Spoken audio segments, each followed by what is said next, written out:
అంతేగాని అతను ఫోటో వేసి పెట్టుకుంటే రేపు పొద్దున్న 100 సంవత్సరాలు 200 సంవత్సరాల తవ్వకాల బయటకు వస్తే ఈ రాజు ఉండేవాడు, రాజు పాలించాడు, ఫ్రీగా ఇచ్చాడు చెప్పుకుంటాక ఇది మనకెందుకు దిష్టి బొమ్మ. జగన్ గారి ఫోటో ఉందని చెప్పని నేను రాళ్లు ప్రదర్శించారు. ఎంత దుర్మార్గం. జగన్ గారు పాతిన దాని మీద జగన్ గారి ఫోటో ఉందా? ఆ గ్రైండర్ పెట్టి మొత్తం అన్ని రాళ్లు చెక్కిస్తున్నారు. 15 కోట్ల రూపాయలు. మీకు పోయే కాలం కాకపోతే రాయిని తిరగేయచ్చు కదా. జగన్ గారి పేరు మీరు చూడటానికి ఇష్టమైపోయి కష్టంగా ఉంటే, కళ్ళం నీళ్లు వస్తుంటే దాన్ని భూమిలోకి పాతేయచ్చు కదా. ఈ రాయిని ఏమనుకోవాలి? ఈ రాయిని ఏమనాలి? ఈ తెల్లగా చెక్కేశారు. ఇది ఎవరి రాయి? గవర్నమెంట్ రాయా? ఏం రాయి అండి?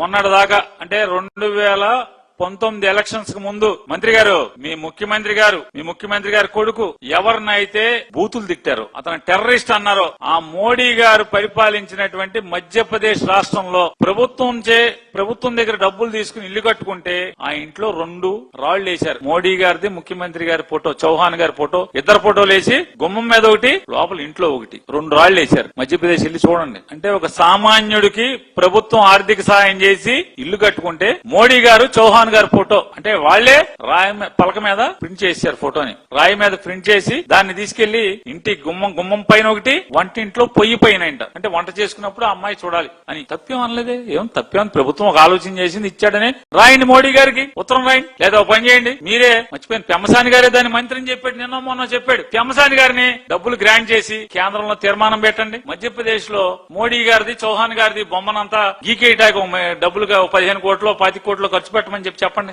మోడీ గారికి. తప్పయ్యా మోడీ గారు, పేరు రాసుకోకూడదు. మధ్యప్రదేశ్ లో మొత్తం హౌసింగ్ లోనికి మొత్తం ఫోటోలు ఏంటి, మోడీ గారిది, చౌహాన్ గారి ఫోటో ఏంటి, ఇద్దరు కలిసి ఉన్నది. మొత్తం అంతా కూడా ఇక్కడ లాగానే మిషన్లు ఉన్నాయి కదా, విగ్రహాలు చెక్కి ఆ మిషన్లు పెట్టి చెరిపి మన తీసుకెళ్లి చెప్పి చూడు, ఉచ్చ లేచిపోద్ది.